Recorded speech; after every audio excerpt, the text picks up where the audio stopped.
It's the Brad and John Show. It is the Brad and John Show. Today's date, December 3rd. This is B Block. The reason I mentioned is because December 3rd, because if you're listening to a delayed broadcast, and this is a broadcast done live 7 to 8 o'clock, Monday through Friday on on FM 104.5 and streamed live all over the world.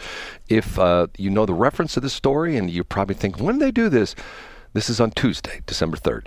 John, we talked about a lot of stuff this morning. I've had all four of my kids on the air. What could be better? And I pardoned all four of them. I think Hunter only pardoned one. But Joe only pardoned one. Hunter, I pardoned all four of my kids. Yeah, well, Joe doesn't have the opportunity to pardon four, correct? That's right, because he's down to one, which is sort of sad when you look at it that way. But doesn't he have a stepdaughter? Or am I wrong on that? I don't know. I'm not sure how that works. I am sure, though, that I saw in the Post-Dispatch today, Brad. We hadn't planned to talk about this. But do you know the significance? I know you do because you're so good at this. What is the St. Louis region's significance on December 3rd? What's the significance of December 3rd? Well, you're going to make me feel bad because I don't no, if I give you a vague hint, it has to do with a natural disaster that did not happen. Oh, this was the earthquake deal. Yeah, Iben Browning in 1990 predicted that there would be a earthquake in the New Madrid Fault. Yeah, the New Madrid Fault was going to because if you know your history, at one point in time down there in southeast Missouri, the Mississippi actually flows backwards for a while. Do you know that crazy story? No, I don't know that. Yeah, well, see, it's interesting because there's all sorts of interesting little tidbits about the Missouri, or did I say the Missouri? I meant the Mississippi. The Missouri and the Mississippi have had their courses changed through the years. And at one point in time, and sort of weird about that is there's part of Franklin County that is on the opposite side of the river that's actually in St. Louis County. And I believe it's the same crazy thing there's a part of Illinois that's actually on the west side of the Mississippi, and that has to do with the fact that the Missouri changed its course way back when. And it was long before there were cars and trucks and SUVs that were causing global warming, if you know what I'm saying. Yeah, I do know. Anyway, I just thought that every year, the Post-Dispatch does a lot of what happened on this day in St. Louis a long time ago. And I remember in 7th grade, I had friends, well, I would call them acquaintances. I knew people at school that took off on December 3rd because their parents were convinced that the earthquake would actually happen. Really? Yeah. And I just went to Iben Browning's Wikipedia. He died within 1 year of that prediction, Brad. Well, that's because, I don't know if he died. There were people probably hunting his hide after that happened. Okay. Now, yesterday we talked about this with all the talk of the pardons and stuff like that, and I made reference to this, and I did my research on it. Donald Trump. Do you know who, when Donald Trump was leaving office in 2021, you know two of the people he pardoned? I bet they're rappers because you mentioned that yesterday, and Yes. I bet one of them has a Lil in his name. Lil Wayne and Kodak Black. Now, Oh yeah, okay. I'm not up on Kodak Black. I'm familiar with who he is, but I'm a Wayne guy. well, actually, the guy's real name is Bill K. Capri, Kapri. He had a #1 album in 2018. He was sentenced. Now get this. He was sentenced to almost 4 years in jail in 2019 for guess what, John? Drugs and guns. No, the exact same thing Hunter got nailed for, making a false statement to buy a firearm. Ooh, interesting. And if I'm not mistaken, he was actually in jail, and Trump pardoned him and Lil Wayne. So, see, once again, we got this thing where Biden's going to say, well, my son didn't do anything wrong, and it's this political, I mean, here's my problem with the whole thing with Biden. If he just would have come out on Sunday and said, you know what, I said one thing, I'm going back the other way. You know what? I've only got one son left. You know my story. My daughter and my wife were killed in a car accident when I was first elected in the Senate. My son died of brain cancer. I've only got one son left. And you know what? He's sort of fallen off the track in life several times, and I've tried to get him back on track. And I think he's back on track right now. So as a father, not as the President of the United States, but because I do have that power, as a father, I'm pardoning him. Done. Instead, he's got to say, well, he's being politically persecuted. How do you think Trump feels about when Biden says his son's being politically persecuted? You know what I'm saying? I do know. And in fact, Brad, you're making the exact point that the St. Louis Post-Dispatch editorial board, of all people, made in their editorial today. Really? Now, I don't have a link to it up because it's only focused on national politics, and I don't link the stories that are just national. But the Post-Dispatch makes essentially the same argument you made, Brad, which is that it would have been more reasonable for Joe Biden to say, look, he's my son. I'm going to give my son a pass. Right. And I think and now and sorry to interrupt, but the Post-Dispatch's point is that by saying that the justice system is unfair and persecutes people for political reasons, the Post-Dispatch says that argument gives Donald Trump all the ammunition he needs to say, see, even Joe Biden says that the justice system can be used against people for political purposes. So he's inadvertently bolstering Trump's argument by pardoning Hunter. That's exactly the problem with what Biden did. He let himself wide open for the fact that, and he can turn his head and say, well, I don't know anything about political persecution of Trump. Baloney sandwich. Once again, I go back to that crazy case with that Judge Mershon, who's disputing the value of the property. The whole thing where, was it Felicia James? Is that the lady? Letitia James, the Attorney General of New York. And she runs for office. And I can't remember what election cycle was that. Was that like 20 or 2018 or 2020? She runs for office, and one of her campaign promises is, tell me if I'm right or wrong, John. I don't want to be accused of making things up. Her campaign promise was she's going to throw Donald Trump in jail. Remember? Yeah, they've all said that. Yeah, that was one of her campaign promises. Yep. And immediately I'm thinking to myself, okay, that's one reason why that lady, or if it was a dude, should never be the Attorney General, because of the fact that when you are the Attorney General, and like you look at a guy like Josh Hawley, who worked for decades as the Attorney General of the state of Missouri. I mean, when he got into that job, he said he wasn't going to use it for ladder success. And man, he was there for what, 10 years, 12 years? How long was that job? He was there for 36 years. 36 years. Boy, he looks young for his age. Yeah, I know. He's like the Brad Hildebrand of politics. But go ahead. So, once again, Attorney General, I mean, it would just be like a judge saying, let's say you had a case before a judge and you were out to dinner one night and you heard the judge at the table next door saying, when I'm in court tomorrow, every single person that shows up in a red shirt, they're going to be guilty. They're going to be guilty because anybody who wears a red shirt's guilty, right? I mean, you go like, yeah. Okay. Well, I would wear a red shirt and then tell them I'm transgender and then I want to go to the female prison. Can I tell you something, John? I shouldn't tell you this. Yeah, please do. I'm going to get trouble. I will just say one of my family members, so you'll have to figure out if it's my immediate family or extended family. One of my family members bought a new car, and this particular family member lived across the street from what we called, well, I won't say what we called them, very religious family. So my family member has this new car, and after it's been in the driveway for 2 or 3 days, the person from across the street, the lady from across the street, comes over and engages my family member in a conversation and says to her, oh, you got a new car. Yeah, I did. And the lady says, that's not the right color. And my family member says, what do you mean it's not the right color?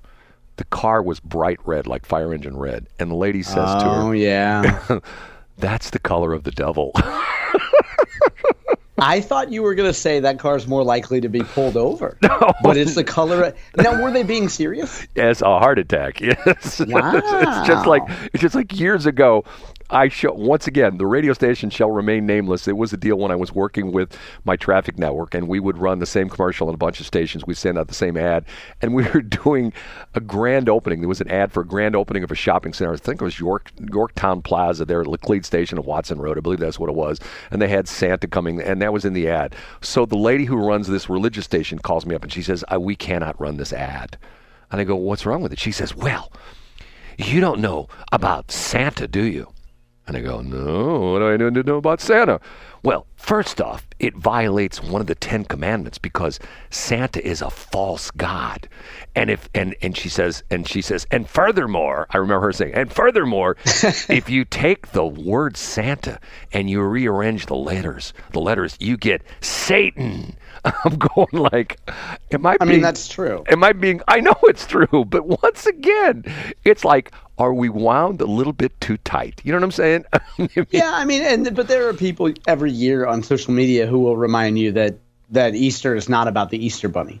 I get it. That we shouldn't be celebrating the Easter Bunny. We should be focused on, which, I mean, they have a point. But I don't think anybody is going out there and saying that Easter is to celebrate the Easter Bunny. You get what I'm saying? Yeah, I do. think that's taking it a little too seriously. Well, it's one of the things that I want to send up to godsquad.cloud and let them handle it, Brad. Like, I want them to sort it out. And I'm going to call the forgiveness line and say, I'm sorry for passing judgment on people who hate the Easter Bunny. It can scare kids. You know what I'm saying, Brad? What's that number if you want to confess resentment, or what's that write-off number that you have? I can't remember, John. I'll try to remember it tomorrow. Okay, I got to move on to something because I have to tell you off the air what the problem with that number is, but there's a whole other story behind that. Okay, two things I want to end up the show with. Okay, one is I listen to some of these podcasts, and I'm a car guy. And I've never heard this before. And it's pretty interesting.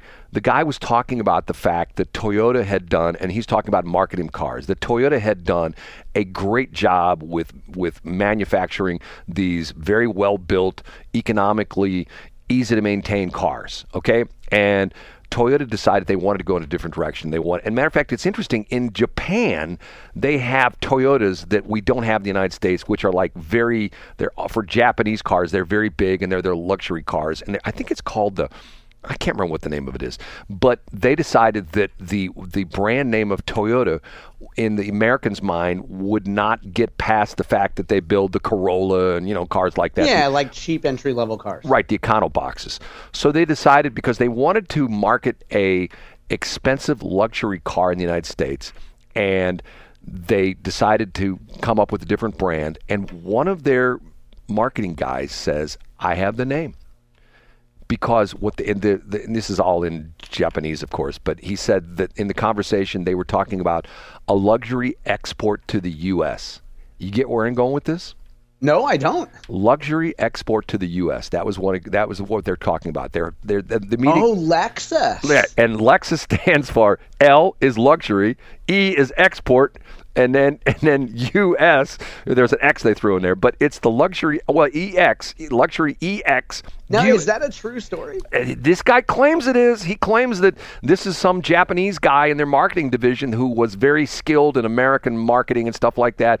And he said that, and they did a trademark search on it, and there was nobody that was in the car business, so they filed a trademark application on that. So that the Lexus stood for luxury export, EX, US. And I'm thinking to myself, yeah, I see it, Brad, on the internet. And it's not true, but it's one of the most popular origins of the name. I see it here. It's on Wikipedia. Okay, next one. Now, I didn't tell this story last week. I should have told this story last week. I heard this story once again on podcast. This woman was complaining about the fact that her brothers ruined her wedding.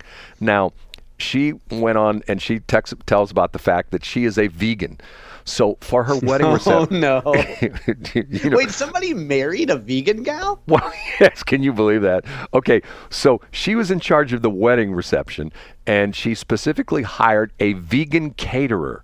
So nobody knew about this until the actual... And apparently nobody knew about it. Her family members and her husband, at that point in time they were married, She was sworn to secrecy by her husband that this was like a secret, and that the catering company shows up, and when they start getting the food, people realize, hey, there's no meat. And somebody says, oh, it's because the bride's a vegan. So a couple of her brothers jump in a car, go to a pizza place, and bring back 30 pepperoni pizzas. That's incredible. My first thought was, couldn't you just have a pizza delivered or pizzas delivered? But they did it one better by serving the entire party. Right. They go the entire party. Now, with pepperoni, not just cheese, but with pepperoni. My father-in-law, who is long since departed.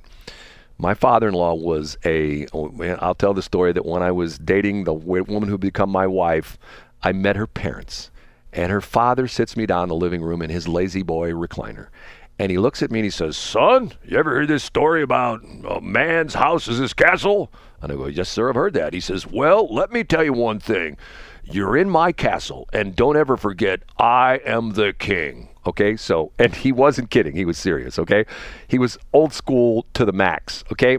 And for years and years and years, we had Thanksgiving at their house, and he had to, carve the turkey. He had to, he'd make a big show of sharpening the knives with a sharpening stone. Yeah, I literally. know that. Okay. I get that. So he carves the turkey, okay? So we have Thanksgiving in our house one year, and what does Brad do? Brad stocks the freezer with 2 or 3 frozen pepperoni pizzas. So when he's busy slicing the turkey, he doesn't realize in the oven, I'm cooking pepperoni pizzas. So nice. So, and when it comes time to eat, I pull out my pizzas, and a couple people go, "Oh my God, that looks good. Can I have a piece of pizza?" He got so mad at me because everybody sort of ignored him doing his carving routine on the turkey, and people were more interested in my pepperoni pizzas. And I never lived that down with him. He was always mad at me about that. But you were king of it by his own right. definition. You're the king of the castle. I forgot about that. I should have said, and if the king wants pizza, right. Why shouldn't the king have pizza? Right. I should have said, "Son, let me tell you something. You're in my house, and it's my castle, and I'm the king. I am the king. And the king demands pizza. Right. The king demands pizza. So you can take your turkey, and you can do whatever you want with it, but I'm the king of my castle, and I'm serving pizza." Thanks, sir. I never thought about that, John. That's an interesting angle of that. So maybe you should visit his grave and have that conversation with him posthumously. Well, he was cremated, and I'm trying to think he was a veteran. I'm trying to think if I can't remember. I think he's interred down at JB. Jefferson Barracks has a place where they have a little have all the urns. You know what I'm talking about? I do know what you're talking about. Yeah. So. And unfortunately, I know too many people have been buried at Jefferson Barracks Cemetery, but that's a whole nother story. Okay, John, it's been a blast this morning. I'm going to get you out in time for a change. How's that? Hey, I love it, Brad. And I know that there's a little too much snow on the ground for you to actually go do some mowing today. So maybe you can rake some leaves. John. And hopefully the lawn will dry out a little bit. It's funny you should mention that because on the last weekend I was going to cut some grass. I thought to myself, you know what? I'm going to wait another weekend because that way I can say I cut the grass 2 weekends after Thanksgiving. How's that, John? I love it, Brad. I love it, Brad. It's something to hang on your Christmas mantle. That's right. Okay, we'll talk again tomorrow. See you tomorrow, Brad. Thanks for checking out the Brad and John Show podcast. This segment of the show is brought to you by John Combest's book, Stalking, Harassment, Internet Trolling, A Guide to Recovering and Rebuilding After Online Attacks. It's a great reference if you've ever been the unfortunate target of a social media attack. It's available on Amazon. Just search John Combest. That's Combest, John Combest, and the book will show up in your search results. Now it's time for another segment of the Brad and John Show. Can you handle it?